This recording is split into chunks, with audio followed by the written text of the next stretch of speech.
2 days before our independence, the State of Israel dispatched Madam Golda Meir, the foreign minister, who joined our prime minister then in laying the foundation stone of your embassy in Nairobi, the first in independent Kenya.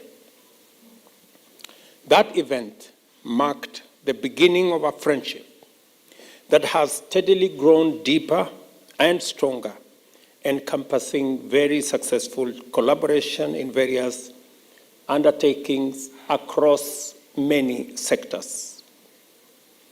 Over the past 6 decades of growth and stability in the face of formidable challenges, Kenya has flourished impressively and vindicated Israel's early and emphatic show of faith. So broad is the scope of our cooperation and so numerous the undertakings involved that Kenya and Israel resolved to define the facets of its bilateral relations in several critical instruments, including 22 memorandums of understanding covering many sectors. They include defense, security, disaster management, water resource management, irrigation, agriculture, information, and communication technology. This is the reason why our technical teams are at different stages of negotiating an additional 8 memorandum of understanding to cover bilateral engagements in health, environmental protection, and I was very happy this afternoon to join your environmental body in planting trees, management of maritime affairs and exploitation of blue economy, cybersecurity, as well as avoidance of taxation of earnings, among other areas. The level of bilateral trade and the ease of movement of people and goods between our countries has not been consistent with the totality of our common aspiration. However, I am glad to note that following our discussions today, our countries have signed 2 joint declarations of intent on tourism and environmental protection. I am pleased with the consensus reached today by our 2 countries on establishing direct flights as soon as possible between Nairobi and Tel Aviv.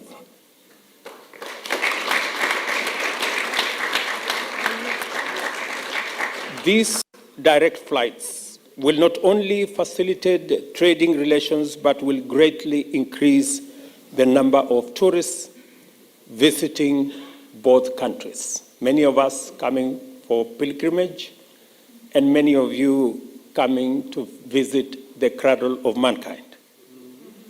Apart from the irresistible touristic offerings of magical Kenya and the Holy Land, there is an abundance of complementary opportunities between us as a thriving regional and continental hub and gateway to East and Central Africa, and Israel, which is a recognized leader in technological innovation that power heavy industrial and civil engineering, smart agriculture, irrigation, security, ICT, and of course, health and medicine. Mr. President, I also wish to thank you for agreeing during our discussion today on the need to eliminate barriers that have impeded the export of our products into the Israeli market. I am particularly grateful to the Prime Minister, my good friend Bibi, for the assurance he has given today that exports of pineapples will begin early next month from Kenya to Israel. Let me also say that again today we agreed that the impediments and the hurdles that have been on the way that limit the export of our tea, our coffee, our avocados, pineapples, as I have said, will now be removed so that we can expand trade and exports both ways to Israel and your products to Kenya. Kenya has been honored with the tremendous privilege to host the Africa Climate Summit in September. I am confident that our commitment in the field of environmental protection and look forward for your strong support and participation to make the event a memorable success. I was honored early today to join the list of world leaders who have planted trees at the Grove of Nations, Jerusalem Forest. That event has given me new meaning for tree planting. That it is not only a good thing to protect our environment. I was pleased to learn this afternoon that it is also biblical.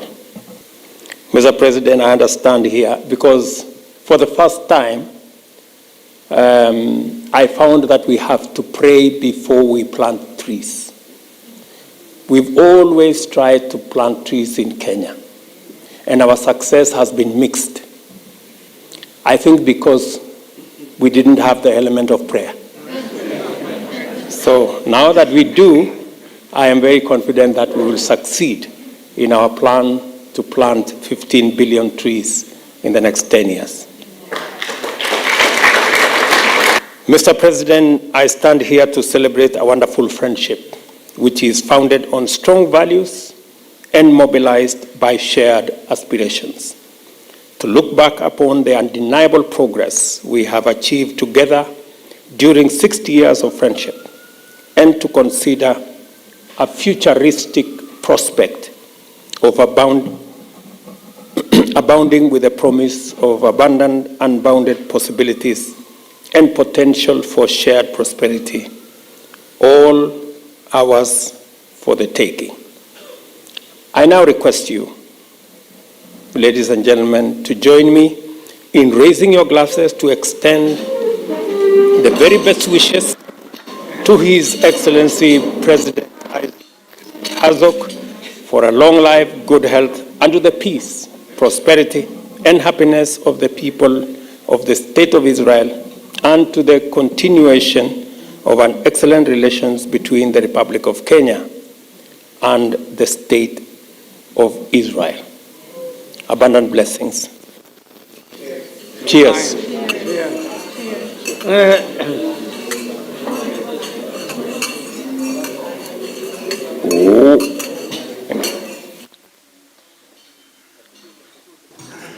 My good friend William, and First Lady Rachel Ruto, Rachel, as we say, Michal and I are delighted to welcome you here today to Jerusalem, to Zion, to this land of the Bible and the beating heart of the entire world.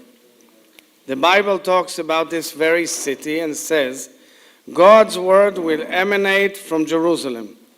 It envisions it as a city of peace, in which the prayers of people from all over the world will be heard, as is said, from my house will be called the house of prayer for all nations. And like Jerusalem, which has inspired humanity, beautiful Kenya has captured the imagination of people throughout the world for as long as history itself. Yes, it is home to some of the most fascinating prehistoric discoveries that answer some of humanity's most pressing questions about its origins, your state, Kenya. But historical developments also put Kenya at powerful cultural and economic intersections of civilizations that have positioned it to broadly influence the unfolding human story. It is therefore not in the slightest bit surprising that one of the first conceptual drafts of Zionism was to opt for a national home for the Jewish people in your land. Of course, it was called the Uganda plan, but it was actually the Kenya plan. And maybe, who knows, we may have been now neighbors together. Although absolutely impossible because of our unique connection to this holy land. But still, it clearly highlights the many points of contact and similarity between our peoples. In other words, Mr. President and First Lady, we are more than partners. We are clearly mishpacha, family. So, with your remarkable nation and our incredible nation, we can do so much together, and together your visit makes this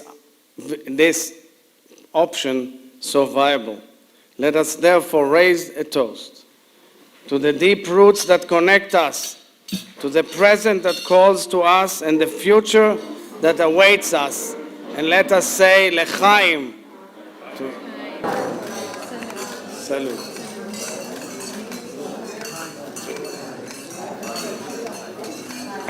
Ambassadors.